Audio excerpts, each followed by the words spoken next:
All right, well, everyone, I'm Kristen Garcia. I'm the Executive Director of the Verge OKC, and welcome.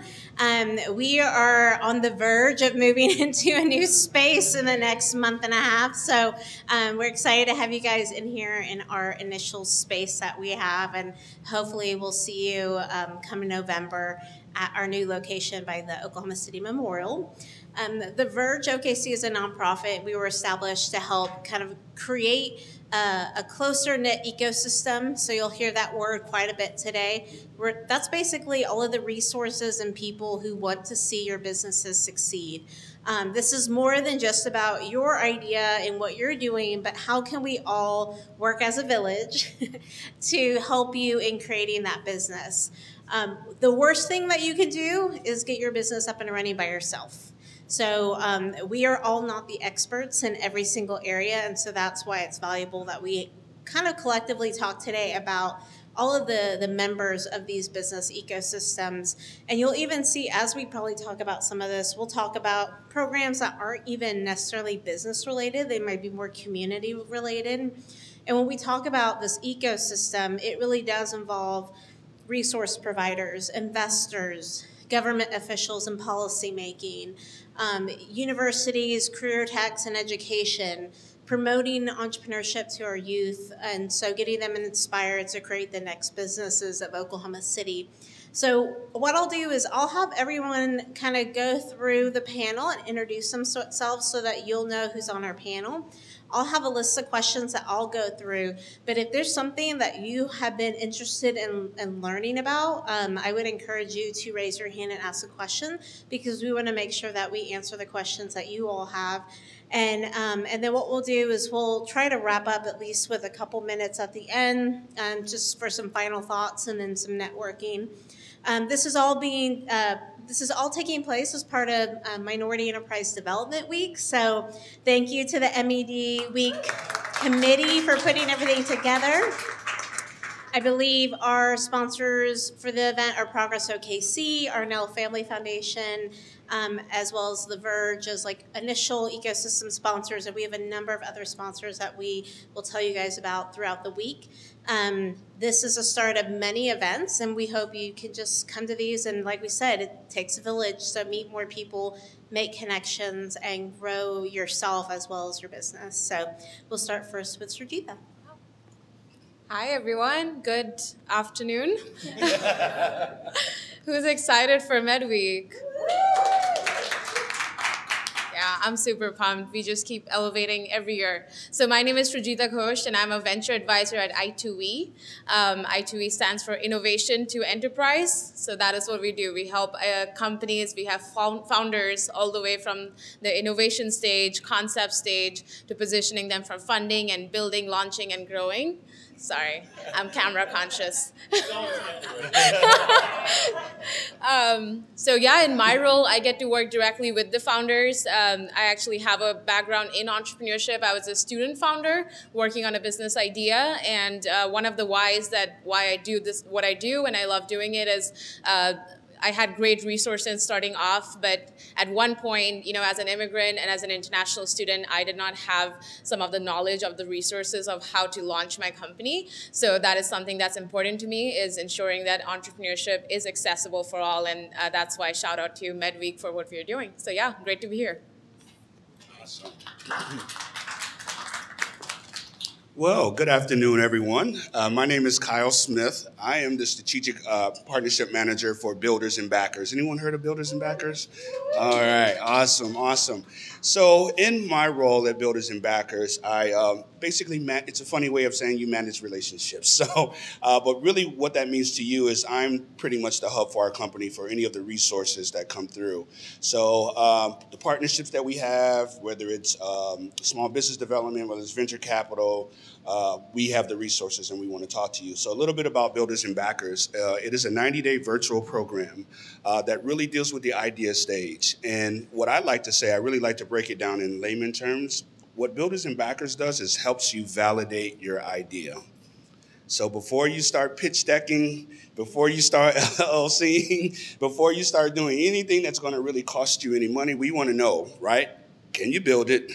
Does anybody want it? and can you sell it, right? And we help you answer those 3 questions before you come out of the idea stage. So Kyle Smith, Builders and Backers, and we're looking forward to talking with you today. Hi, everyone. I'm Kristen Gibbs. I am the gBetat director for Generator's Oklahoma City Pre-Accelerator. I office here out of the Verge with my powerhouse team of ladies. Nita and Daisy are in the back, and I believe Selena's here somewhere as well. So what we are a venture capital and accelerator company, and we have a couple of programs here in Oklahoma City.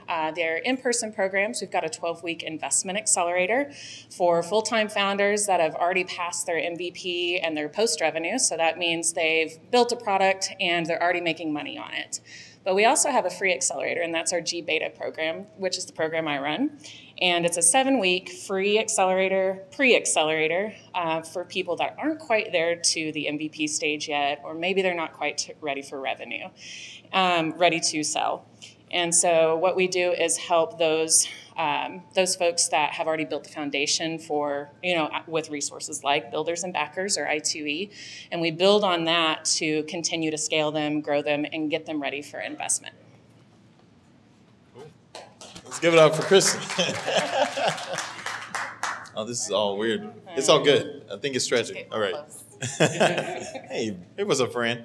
Hi, I'm JD Baker. I'm the Entrepreneurship Ecosystem Director for Northeast Oklahoma City Renaissance. And my second hat, which I have that, we don't have name tags for that yet, so I have my other name tag. I also serve as the board chair for the Oklahoma City Black Chamber of Commerce. Shout out to our executive director, Joanne Davis, who's a resource for a lot of knowledge. But at Northeast Oklahoma City Renaissance, we started about 10 years ago as a community group and then later turned to a nonprofit. But we're focused on being a catalyst for place-based change and transformation for Northeast Oklahoma City. But along with that includes our programs through, which include the Oklahoma Minority Founder Accelerator, which we currently operate a 10-week accelerator that's focused on lifestyle and Main Street businesses, in which we provide them with founder training as well as operation intervention and comparing them with industry-specific experts, as well as providing them with a non-dilutive grant completion of the program. Simultaneously, we're in partnership along with Generator is as well with the Oklahoma Center for Advancement in Science and Technology, OKC, as many of us know it. But they have through SSBCI, they have a technical assistance program. And so Northeast Oklahoma City Renaissance, our OMFA program, is one of the technical assistance partners. Generator is one of their technical assistant partners, as well as the Oklahoma Farm Bureau. And so through that program, we are able to provide financial advisory, accounting advisory, and legal services to any entrepreneur across the whole state. So it's partnerships like this that really allows us to be engaged with founders and entrepreneurs like you all. So, yeah. Thank you. He knows I'm short, and it would take a lot to for me to dive off of this chair. So there was a lot of terms used. How many of you are like, I don't know, 5 of the words I said? That's usually a lot of this, is just knowing the language, the terminology, and just the processes. This is a whole nother language. So how many of you speak more than one language in the audience? A number of you. So for everyone, you're about to learn to at least speak one other by learning entrepreneurship terms. If you go to the Verge OKC website, one of the things we recently added was a getting started page. We have a list of terms there. So I do want to point you to that so that if you've heard things in this conversation today or later on, and I'll probably let Srijita talk to this a little bit, terminology is a huge thing that can sometimes put us at a disadvantage. So I would love each of our panelists maybe to share, why do you love doing what you do? And what are some of the words or terms that you feel like you would like to share with others so that you can just further explain a little bit about what we do?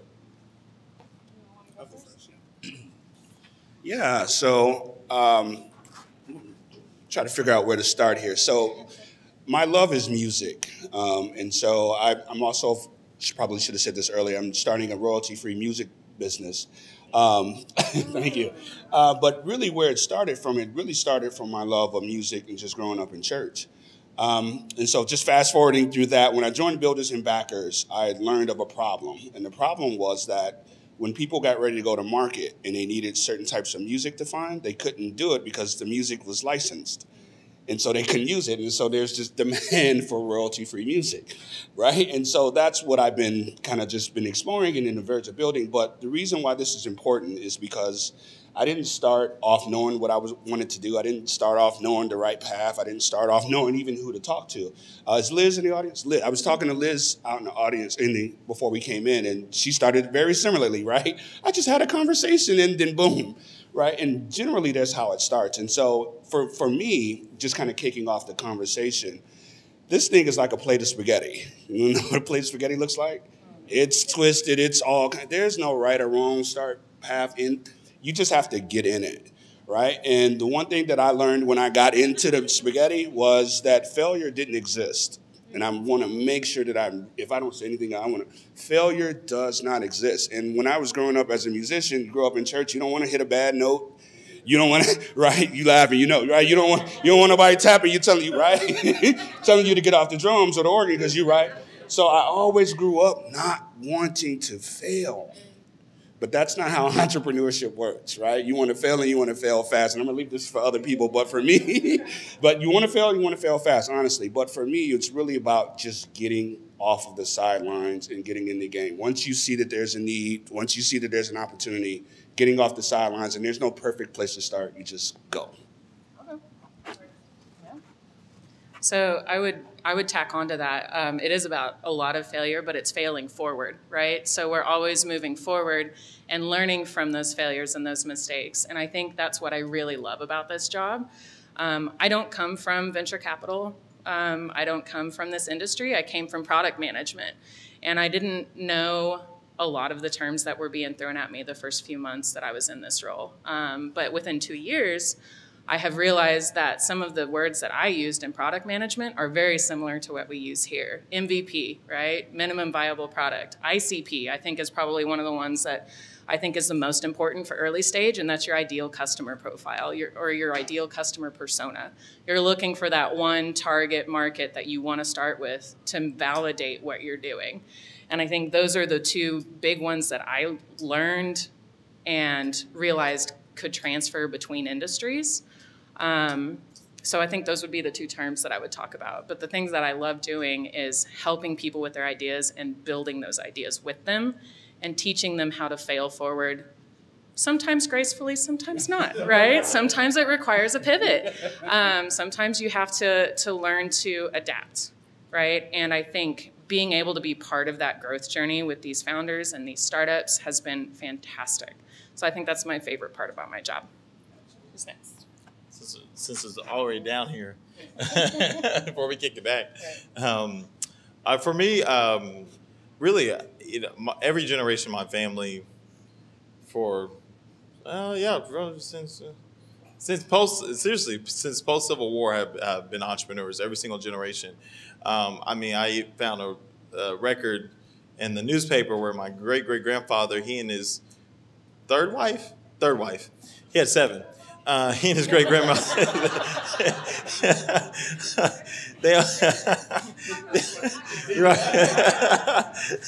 they own a confectionery shop in Deep Deuce right up the street. And so we've had farmers, we've had confection. My grandfather had owned a bingo shop. And my parents currently are entrepreneurs. They own Budget Blinds of Edmond. And not that I'm trying to give them a shout out, but if you need some blinds. So every part of my family have been entrepreneurs. I'm not an entrepreneur, but I do believe in entrepreneurship and really in how it really brings communities together. I mean, you think about your favorite places you love to go. They're probably locally owned restaurants, locally owned businesses. Think about the people that you work with. The closest professional relationships are other probably small businesses or entrepreneurs. And that really what makes, and this is my term, an ecosystem go around. So my title is Entrepreneurship Ecosystem Director.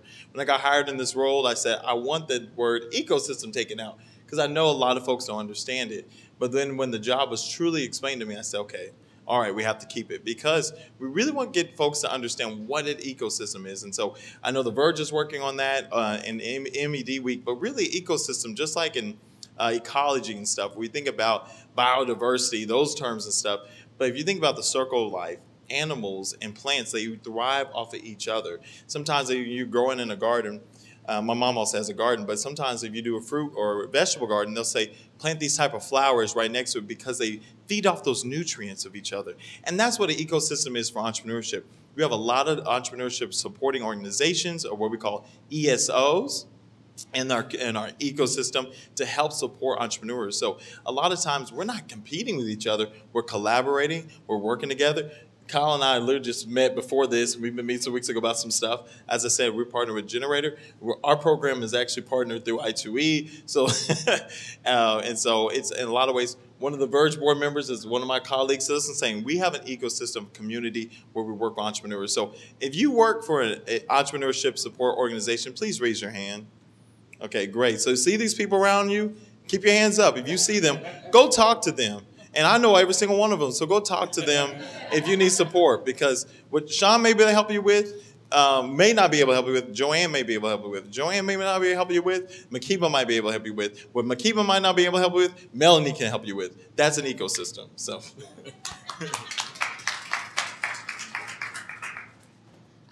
I think I jumped ahead on my why, so you all know that already. To the ecosystem point, one book that I really have enjoyed, and I suggest anyone who's interested about ecosystem building read, that's Victor Huang's Rainforest. He also has a TED Talk about it if you like to listen.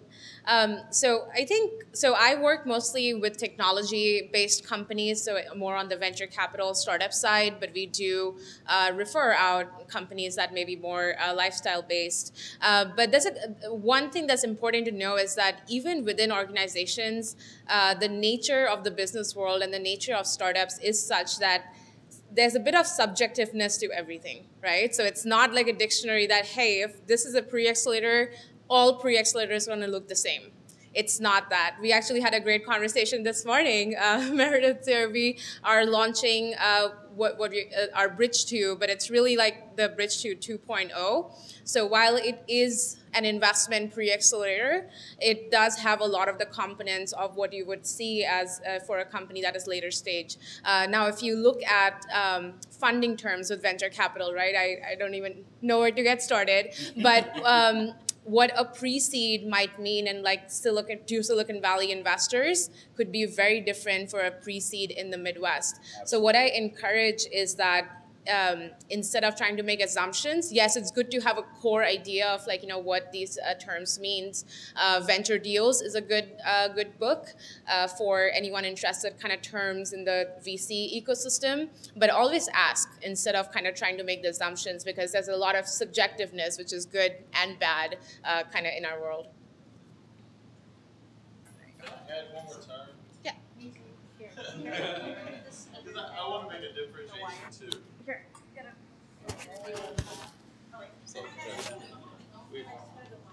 Oh, in the middle. She wants in the middle. There we go. There we go.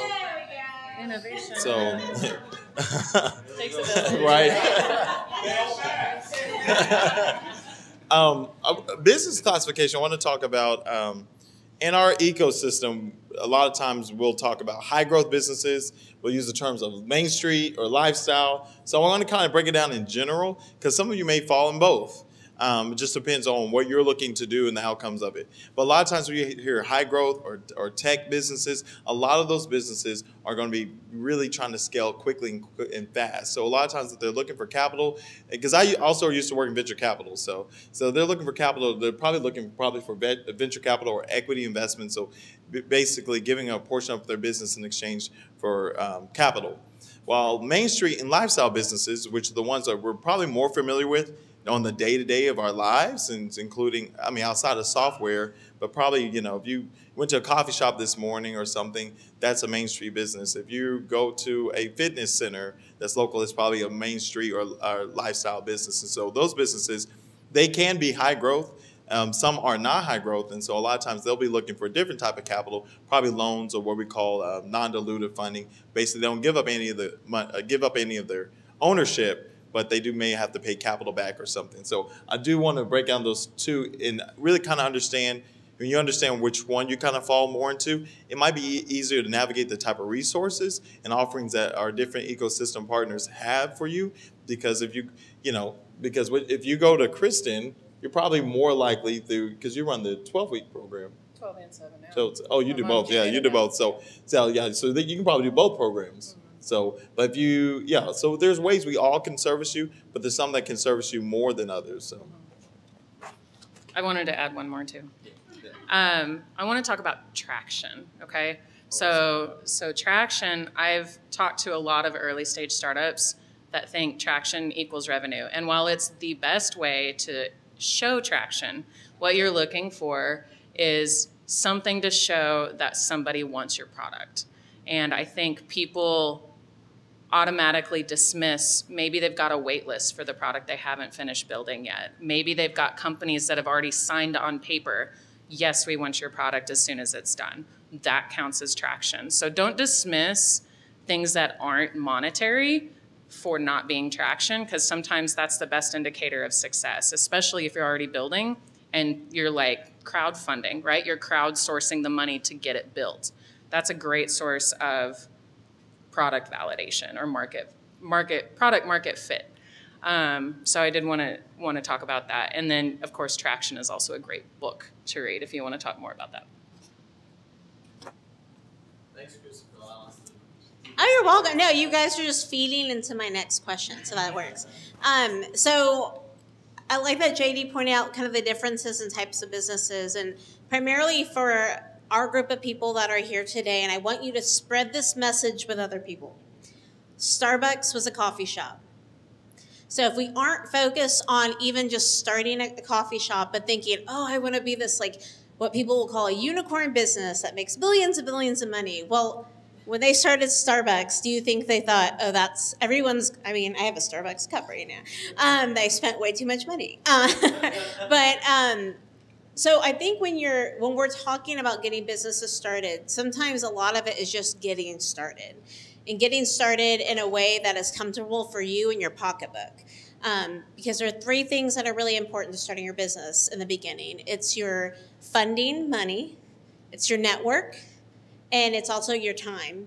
And if you're just getting started and you don't have a network and you don't have the money, your time is the most precious commodity that you have. And so I would love for our panelists to share a little bit about some of the resources or recommendations you have for someone getting started with a business who needs to utilize their time in the most effective way before they start writing out checks to people or signing contracts.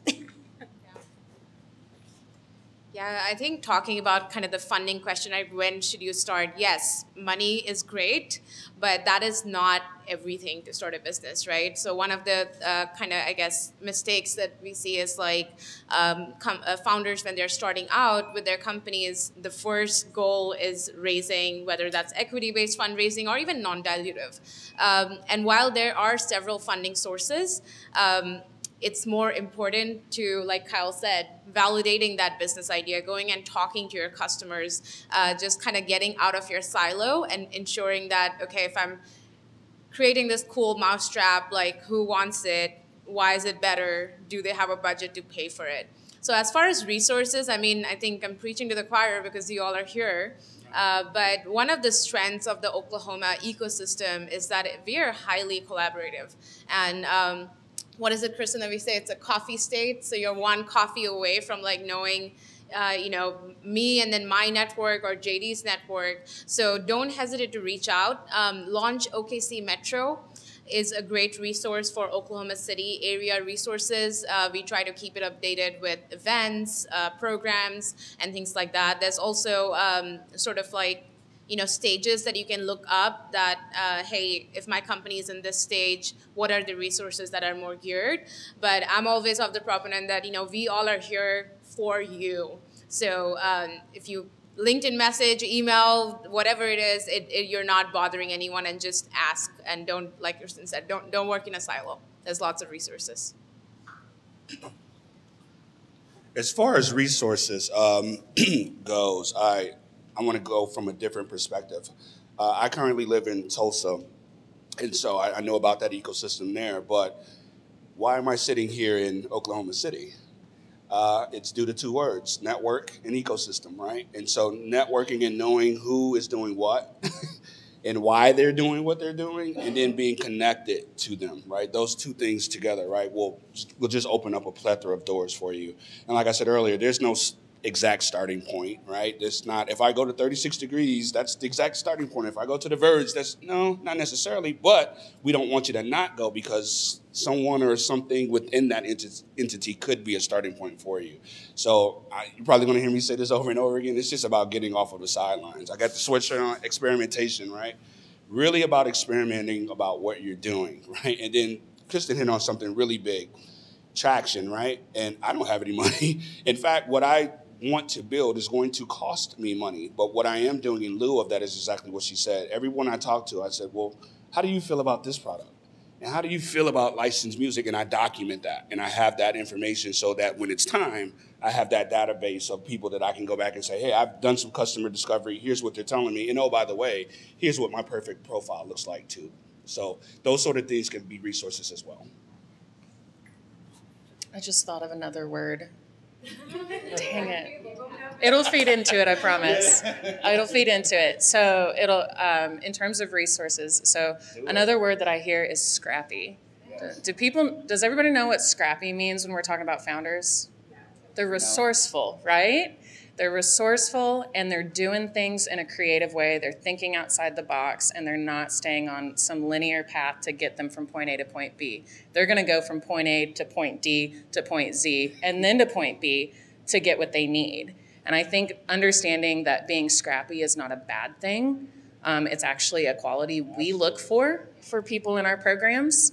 That's really important. So making sure that you're looking in all of the places, leaving no rock unturned, is super important. And that includes ecosystem resources. And I think depending on where you're at in terms of funding, maybe you're looking to raise, or maybe you just need money to get to where you need to go. I mean, there's a number of resources available.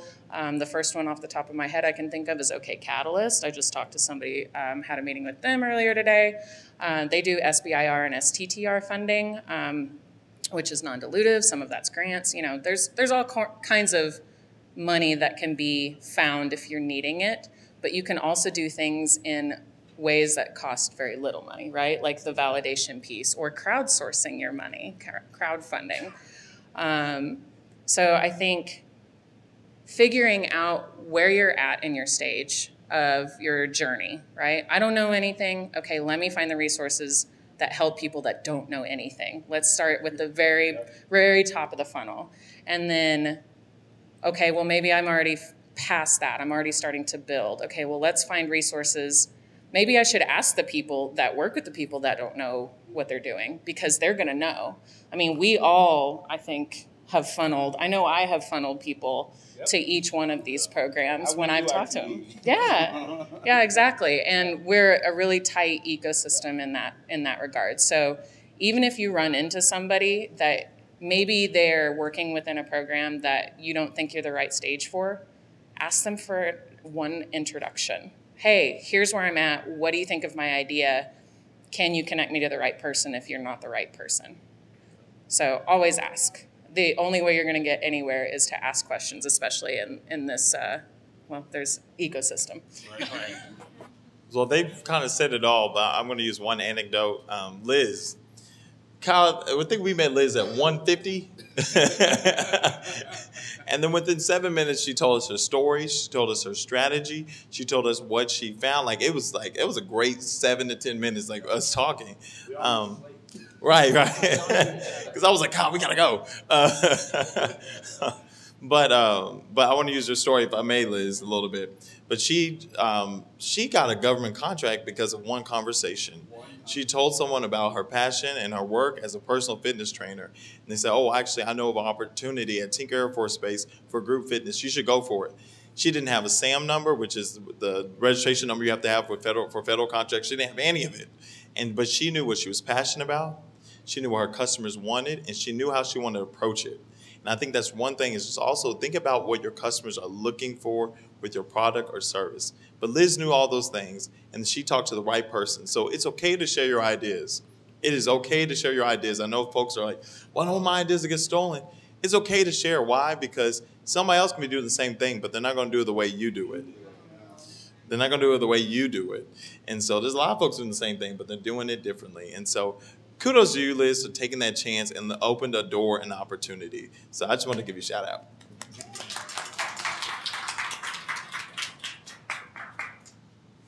So I'm going to share a couple of resources because we have people here in the audience. So we do have friends here with Oklahoma SBDC. We have Ethan. We have Melanie with REI Oklahoma. Both of those programs provide a variety of statewide programs, virtually and in person. Ethan and his team of advisors can help with business plans, financial forecasting. Melanie's teams even have workshops on using Excel and QuickBooks. And it's free 99. So I say all that because there are resources out there we want to make sure you guys learn about that you can utilize for free or at least at a very lesser cost so that you can just establish, is this something I should do? We also have partnerships with OU and Oklahoma City University for entrepreneurship clinics. They provide free legal support to get your business registered, to help you create your operating paperwork. They can look over contracts. They can help you file IP. These are all a lot of new programs from that law sense. SBDC and REI have been around for years. And so what's exciting, I think, as you all mentioned, as us working together is I'm not a lawyer, so I'm not going to look at your contract and say, yeah, that looks good. But you can talk to a law student who's going to do the research and figure that out for you. So we're always trying to find new partnerships with, again, all of these new support organizations and ecosystems and communities. And a lot of times, I'll work with an entrepreneur who needs a job. They overcommitted to what they wanted to do, and now they need to pay the bills. I am not great at helping you to find a job. I will help look over your resume, but then we have staffing agencies that will connect people. Because if you're an entrepreneur, you're bringing a skill set to a job that other people won't. You decided that you wanted to try on your own and you wanted to try to make it work. What does that mean if you had a job and you were doing that for someone? So that's kind of the value of that process. We've mentioned a couple times money, so funding. And so as I have my panel kind of think of some tips and tricks in regards to funding, one of the things I want to mention, because we do at least have one bank represented with Daniel and True Sky. Is there anybody else with a bank? No. And then REI provides lending and loans. Anybody else connected to funding? Revolving loan fund with Northeast Oklahoma City Renaissance. Meredith's here with Plains Ventures. And so one of the things that I feel like we have learned a lot more recently, and again, I think we all get comfortable, and Joanne and I have talked about this a number of times, being comfortable with where we're at on money. Daniel and I had a great conversation about the value of getting to know all of your opportunities for money. So getting various relationships with banks, talking to your potential loan and VC individuals, working with people at SBDC to determine what would I need to take to a bank so somebody will have a conversation. A lot of it is trust and building relationships. And so we hope today one of the things you do take away is the fact that this is all about relationship building. Don't feel like you have to dive in alone. If you're nervous about your own personal credit, we have people who've started businesses who do that too. So I'll pass it on to our panel, and I'd love you to share some thoughts of when it comes to money, capital, funding, whatever you want to call it for your business. What are some things that you would like to share with business owners? So we've used the word non-dilutive a few times. Everybody know what non-dilutive mean? So we're essentially talking, we don't want to dilute the business. This is funding that is not coming in return of equity. So you're not leaving ownership of your company. So I will say non-dilutive is king, right? So whether you are wanting to start a business that is more high growth, high tech, meaning you want to build it fast and you want to build it big, or you're going for something that is a small business, and it does not necessarily have to have that time restraint of growing really fast or really big very quickly. So non-dilutive is important because, one, it gives you a lot of leverage if you are, say, a tech startup founder who plans to raise funding, equity-based funding in the future. If you have some of the early milestones done, some traction that you're able to show, but you still retain ownership of your company, that gives you negotiation power, that gives you more leverage. The other part is, and I'll kind of stick to that kind of the VC side because that's closely what I work with. But with the market, things are pretty tight, right? With venture capital funding, things are tight and it may change. But something you want to do is be able to have that traction when you are going in for those meetings. So it's good to know what's available and what's out there, but the more you can start off lean, so doing as much as you can with a smaller amount of money, being scrappy, being able to show, is to your advantage. And I read this somewhere on LinkedIn where it said, like, especially for technology-based companies that are pursuing that high growth strategy, functioning in the early stages as a VC does not exist, right? Because we see that a little reverse sometimes where raising funding, fundraising becomes the goal and you're moving back from that. So I think we'd encourage you to look at it the other way. It's like, what is your goals for the business? What are the milestones? What are the use of funds? And then thinking about the money aspect and the fundraising. So. Awesome. Yeah, so my comments on that is a few things. So representing builders and backers, we are a venture capital studio, which means we have a suite of resources that we can offer you. We specialize in early stage and pre-seed, so that's really before you start actually raising money. So it's really just mostly building your MVP up to Series A. So that's a little technical, but that's where we are. But also being a part of Builders and Backers, we are the first to tell you that VC is probably not the best route, right? There's a very small portion of businesses that are starting out that are going to really need VC money, right? And so in that case, you want to look for your CDFIs, you want to look for your small business development organizations, that sort of thing. But for the most part, people like me are bootstrapping. Anybody heard that term?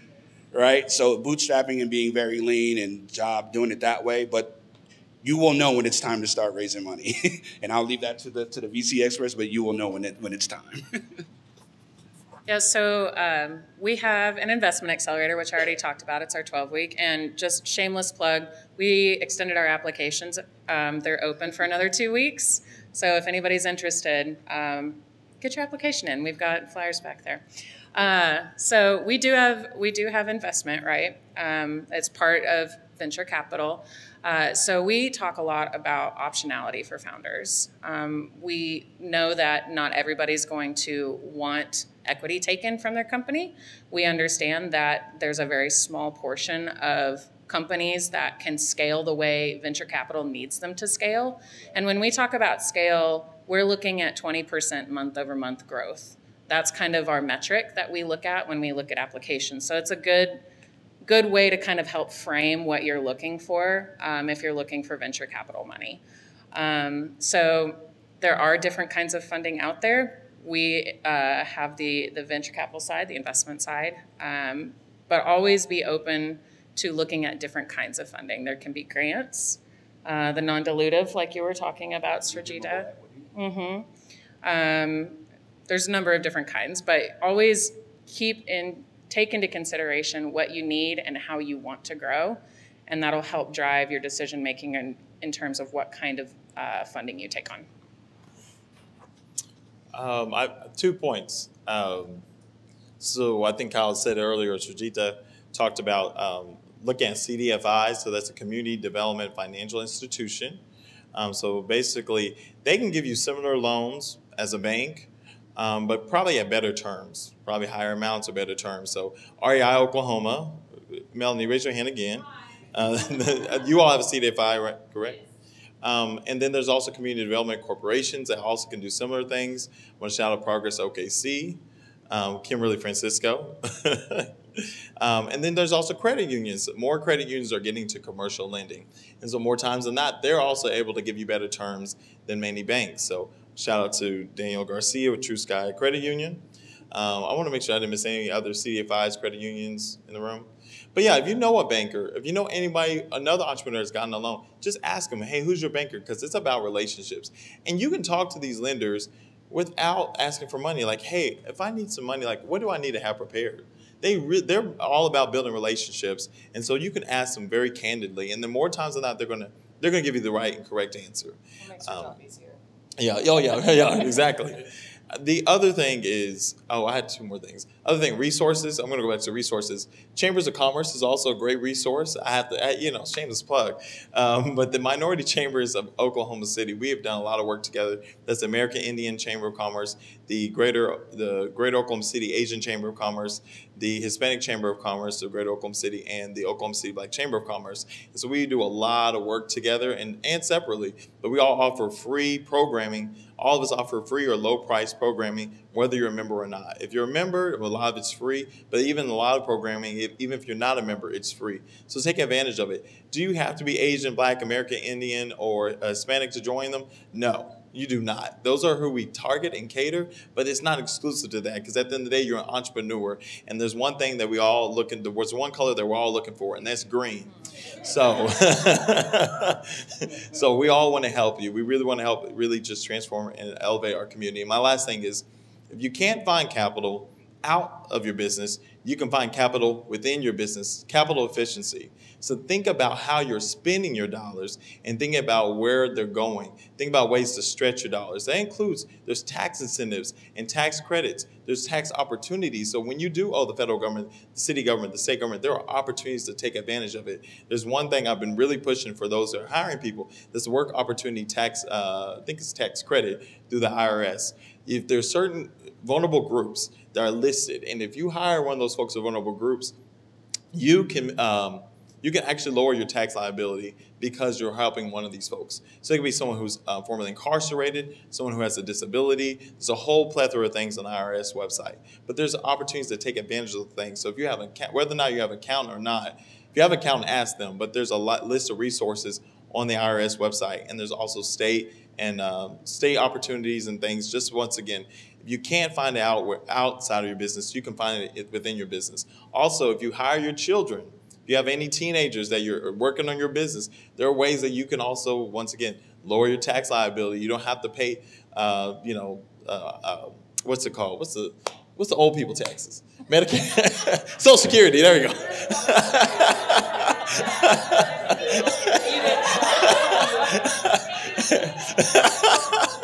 Here's the thing. Half this room, I'm not sure Social Security will be around by the time we make it there. So I'm not sure this got another 35 years on itself. But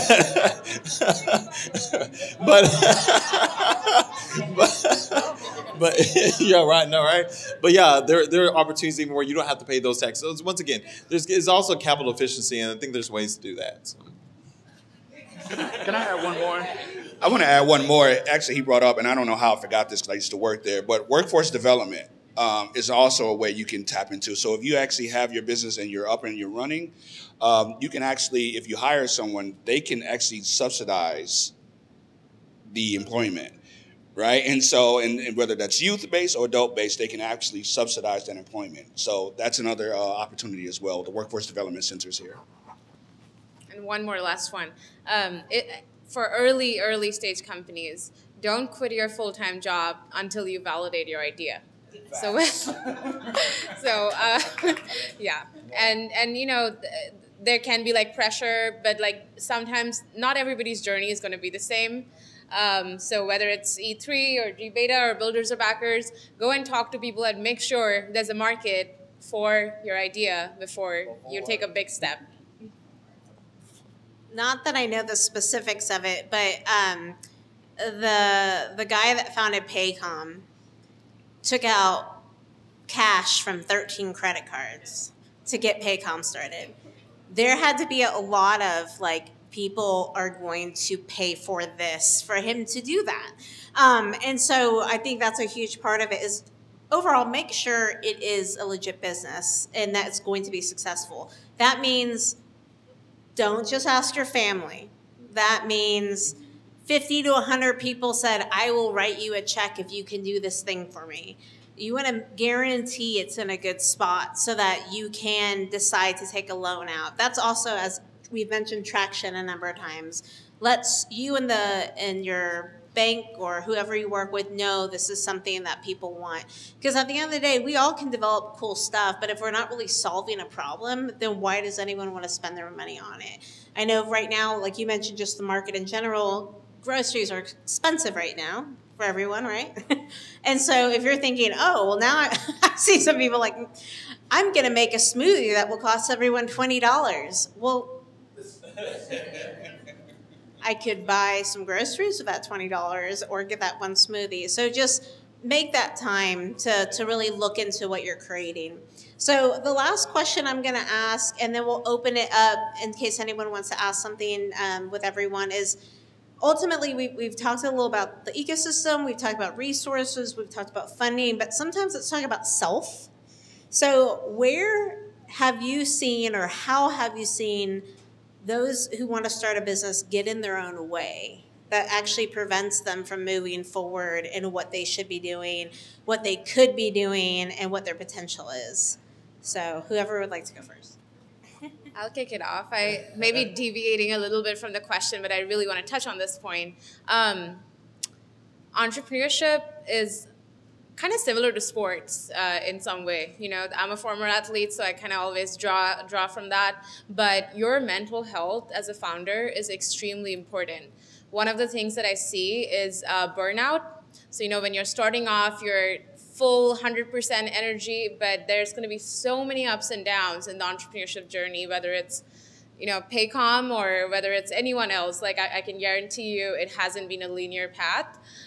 So take care of yourself while you're working on the business. As an entrepreneur, as a founder, especially if you have a full-time job, now you're 9 to 5, 5 to 9, or even more.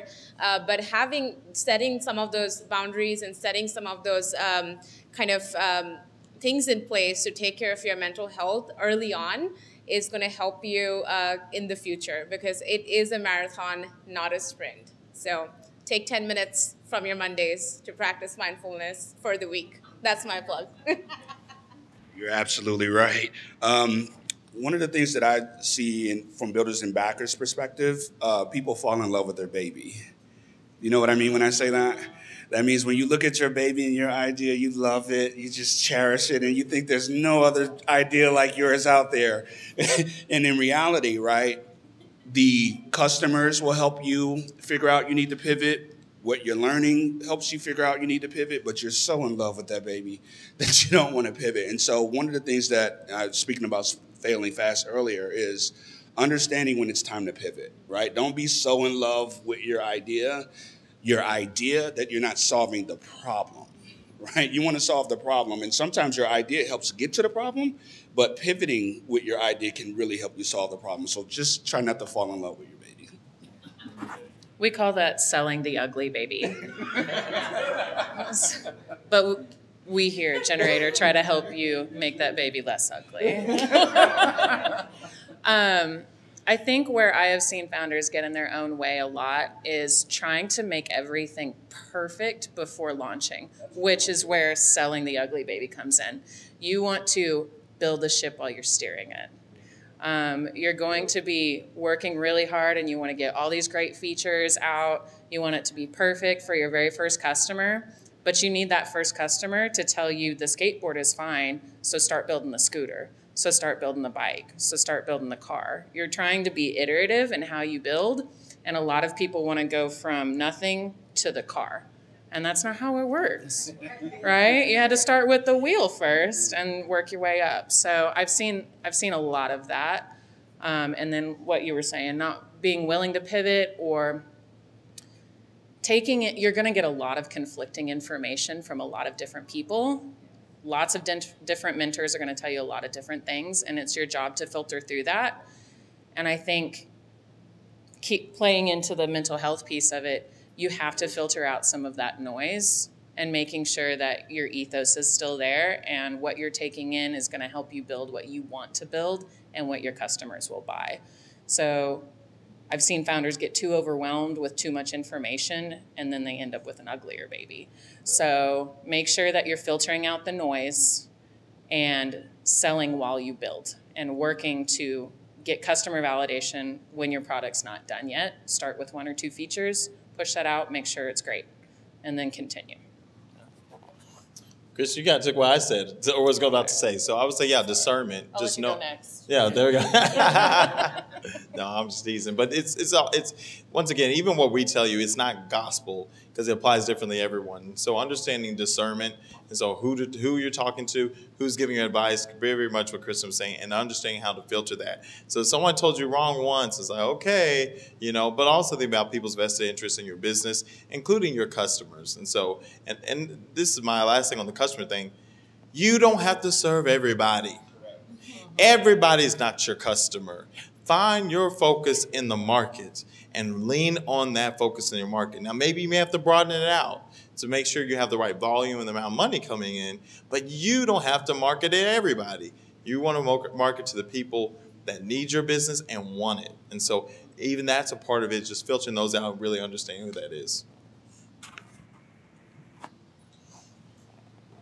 Great advice. Any questions? Oh, she's like, before I leave. Yeah, no problem. Hi, everyone. So my name is Daisha. I am building a gamified web app for children to help them navigate the hospital systems. Although to connect with everyone, especially some of those I get to interview with, like builders and backers, they love to talk. But my question is, some of the very beginning stages of developing this app, right? I have this concept, this really great idea. I'm really excited. I'm saying go. And I'm getting a lot of really great information and making lots of wonderful contacts, right? And all of this information is great, and new terms, and new people, and grant opportunities. I'm trying to figure out the question. Do you have any advice on the best practices for retaining and saving and keeping up with all this information? Right now, I literally have an Excel spreadsheet, and I have contacts, and then who do I need to go connect with on LinkedIn, and then grants, and what are all the opportunities there, and then checking things off. But if there's a tool that you can recommend, I'm curious. I don't have a tool, but I think what you're doing is like a great best practice. It's like having that organized structure. Something that a term we used in kind of VC is data room. So data room is usually for organizational legal documents, but you can almost think of it as like your data room for like ecosystem navigation.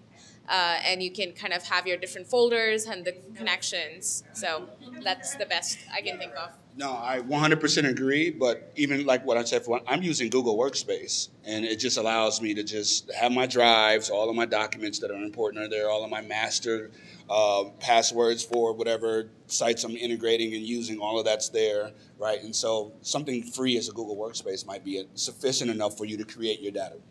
It'd be great to learn more about that at Builders and Backers as well. Gotcha. For contacts and like a Rolodex of those, I would say HubSpot. Startup companies can often get discounts through a number of our programs. I know we have, we're connected with, is it Maro now? Is that right? Yeah, with the Maro Network, formerly GAN, and they have discounts like that for a lot of different things, including like Amazon Web Services and credits like that. So look into what you can get for being a startup founder. It's that scrappy quality again. Okay.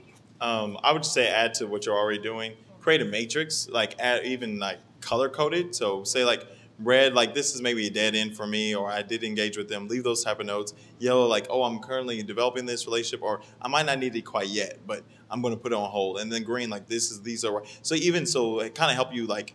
That's part of that discernment, like where do I need to kind of focus my time and energy on? So maybe create some type of matrix so you can even measure that for yourself. Like this is where I want to go. Just kind of like narrow down your time and energy. Okay, thank Yeah. you. Hey, you're awesome. Enjoy your call.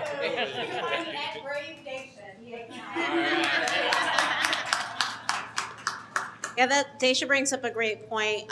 You want to make sure that you are documenting everything. So one thing that I would recommend is look up CRM. So that's Customer Relationship Manager or management tools. And you can watch videos on all of these. Like HubSpot, I know, has a ton of videos on how to use that. You might say, okay, well, that's how much it could cost. But if I could make it in Excel or in Google Sheets and just make it similar, look for examples of how people are organizing Excel CRMs or spreadsheet CRMs. And I think to your point about that matrix, you can like organize where everything is. Who did I talk to? Did they say, come back to me when you've hit this point? And so I can always go back to them. What other questions? Yes. Hello, everyone. Okay. I'm Kay. I'm the owner of Kay's Fish and Chips. So I'm in the pre-revenue stage, and that's a question that I have as well, but I'll talk to you guys later on. So I had my first event in June.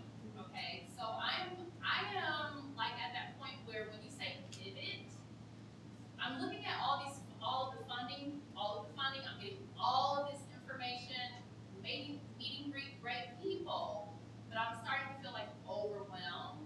So what is the process of like when you pivot? Am I pivoting? Like, do you think that if I pivot and go to another option to gain the resources to get back to my baby, do you see a lot of business owners doing that, or do you need to stick with your baby and pivot? So I'm going to add my 2 cents. So one, I would say sometimes, well, first off, if you're overwhelmed, this might be a good time to say, can somebody come on to help me? Whether that's somebody full-time, or I know we have a couple of small businesses in the community that are more like the operations people. You can hire an operations consultant, True Lime Consulting, what's her name? I'm forgetting her name. Lime Group. Finding somebody who like their thing is organizing operations, business, doing all the stuff that's not so fun, but not bringing somebody on full time, just saying, this is what I need, organize and figure it out. The other would be pivoting, I think, to go back and then to go forward is not a bad thing. I tell a lot of people, look at McDonald's. McDonald's was hamburgers, fries, soda, fast, and inexpensive. Now you go to McDonald's, and it's like, have it your way. I keep saying that, but I don't know if that's Burger King or not. But, if you're thinking, what is it that people are going to pay and what can I get through fast, you might figure out a way to work back and see what is it that people want to do so that you can help pay for the thing that you really want to do. But the only thing I'll add is, so customer discovery frameworks are something that you can keep using, and we actually encourage people to keep using that. There's never sort of like an end to customer discovery. And when I say customer discovery, it's essentially, what Kristen mentioned earlier, that not just talking to family and friends, but talking to complete cold calling strangers who fit your ideal target customer market, and getting feedback, not selling, but researching and understanding what is the pain points. So for you, I think there's 2 things, right? Like one, you do have to find that balance of finding like your North Star, and you do stick to your intuition and your gut, because people can have great advice, but after all, the company is yours, right? So balance how much information you're taking in, and then do customer discovery. If you're like, okay, this is not quite working. One of the pivots we see a lot is companies starting off like maybe on a B2C business model, which is like a business to consumer, but they're like, hey, we can actually grow faster and increase our profit margins if we go B2B, that is business to business. That can be a good pivot. But what we say is, don't just assume that it's going to be a good pivot. Go and do your customer discovery while you're still creating that traction B2C. So ongoing customer discovery, and hold on to your North Star. So how much experimenting are you doing with your customer base right now? Well, I've done a lot of research. Like, I've been doing this for years. So I've done like about 3 years of research. I know my pieces of my business. Thanks to Verge OKC. But I've done a lot of research. Like I said, I got a lot of great feedback from the event that I held. I had a tasting event. So I know I know my market. I know that it's there. Like, I know the need is there. It's just getting the funding to just launch it. To just get I went into debt to launch. So now I'm just kind of climbing back up, and so it's like, now what do? I've been applying for grants and wanting to get into other cohorts, and then even thinking about going into debt to get a loan. So I'm actually getting myself up to par credit-wise and things like that to actually maybe get a loan from a bank. But now I'm just kind of like, I'm just kind of stuck. Like, I don't know exactly what to do. Well, based on what you just said, I would have to just agree with Srijita. Maybe the pivot is really more about the customer base and doing the research around that, because it may be easier to get funding that way if you can validate that that's faster to scale and will get you back to, green, back to the green and out of the red. Yeah, just sell to your customers. Like, just try to find more customers. I mean, that sounds really straightforward, but like, really, I think that's what it is. I think the other thing is just, I guess the problem you kind of just stated, really just like looking at understanding like the ways and opportunities to kind of really, like I said, stretch that capital, figure out what you have and where you can go with it. I have one more piece that I'm forgetting right now. And I think I completely forgot. But Kay, we know each other. It's great to see you. So we'll talk later. Cash flow and burn rate. Yeah. So just understand how much you're spending, and how much is coming in. So even balancing that out in a lot of ways. So and I want to. You do catering? Yes, I will do catering. You. That wasn't a part of my baby, but I'm Okay. learning how to pivot. So that's a pivot. Yeah. All right, so if you need some catering services, call K Fish and Chips. While you get my supplies. So one thing I do want to add, and I think we mentioned the market aspect of things, and I think this is a good safe space to talk about certain things, but restaurants, food services are going to be the hardest thing to find funding for right now. People don't want to provide loans in that direction just because everything turns around so quickly. So I think, I say that not to deflate what you want to do, but I think and I see Melanie nodding because I know her REI lending team have talked about this. I think there's ways, JD was mentioning, like, maybe it is looking at catering for now to get to where you want to be. I think also in the process, it's figuring out, well, who could you sell your food to and when, so that you could start to create that database of these are the people who are ready. Because, I don't know what type of fish and chips it is, but I'm always looking for more seafood in Oklahoma because we're so landlocked. But I think that the opportunity to say, this is where I want to get to, but I think I heard with Grace works for OK BioStart across the hall. One of the things that they had a speaker mention is we need more antibiotics on the market for all of the different illnesses that are out there. But getting something on the market like a medicine is like $9 billion. And investors don't want to invest in an antibiotic right now. They're looking at vaccines. They're looking at, other things. And so it's like at the end of the day, that's a sad reality, right? Like, there's medicine out there that researchers have created that could keep us healthy or save us. But the people who have the money to make it a reality don't want to invest that money. And I think that's just something worth noting for what everybody's creating, that there just may not be the time and place for what you really want. That doesn't mean that it couldn't happen, but just know that it's not you when it comes down to some of these funding trends, that it's just not the right time, and we'd rather get you in a situation where what is the right time, the right thing right now. Even with the Verge, there's times I'm like, if this would have gotten started 10 years ago, I don't think Oklahoma City was ready for it, because we needed everybody who's doing what we're doing right now so that we can create communities where people can get help. Sean works with Project 3810, Kara's with Access. They're both incubators. We would rather people come work with us than go sign a lease that they're locked into for 5 to 10 years. Joanne's like, yes. So, there's just more resources now. So however we can help you in that process, that's what we try to help people do. We just don't want anyone to be in a position that then your mental health is impacted even more because you've put yourself in a situation that's tough on you and your family. I have one more capital resource I want to talk about, or two more. When you're looking at options of capital, there's not only just like loans, there's also lines of credit. So if you are talking to banks, ask about lines of credit. I don't really advise you to use a credit card, especially in this rate market. Don't use a credit card for your business. See and explore if you can get lines of credit. That's certain amounts of capital that you get. You use it to use your business. So especially for restaurants, if you have a big catering order but you don't have enough cash on hand, you use that line of credit to get that, fulfill that contract, pay that money back immediately, and there you go. And so that's where a line of credit can come in handy for you. It's going to be a lot better rate than a credit card is going to do that for you.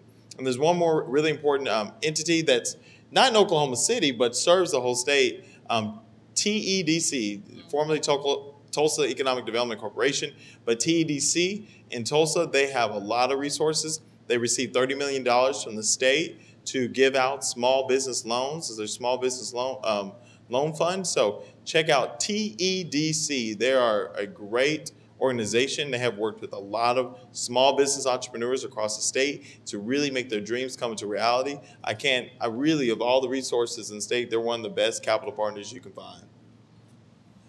To piggyback off the TEDC, I'm currently in one of the classes now just to make sure they're doing what they're saying they are, and they are. And so if I could be a help to connecting you, please let me know. I was just telling them about this. Is that what you did with I2E? Yep. All right, well, we're a little over time. I want to be respectful of everyone's time. Thank you so much to all of our panelists. I know you can connect to all of them for sure via LinkedIn. If you don't have a LinkedIn account, we'd be happy to help you get one set up. That's a great way to network with people in the business community. If not, please get connected to all of them on social media or with their organizations. And I'm sure everybody will be at another event sometime this week. Thank you for Kyle for joining us from Tulsa. Again, it's important that we're working throughout the state. We have OKC Tech Plus Plus tonight. That is a quarterly event that we have. It's open to everybody. So you may say, like, I'm not a tech company. Well, the cool thing is what we've noticed is by bringing in the tech people to the entrepreneurship community, people get connected to people they would have never normally talked to before. So you're all invited. There'll be free beer. There'll be food. And we'll talk a little bit more about MedWeek as well as a new partnership that we have with the Oklahoma Commercialization Network to help people grow their businesses throughout the state and beyond. So thank you all for joining us today and have a great rest of the day.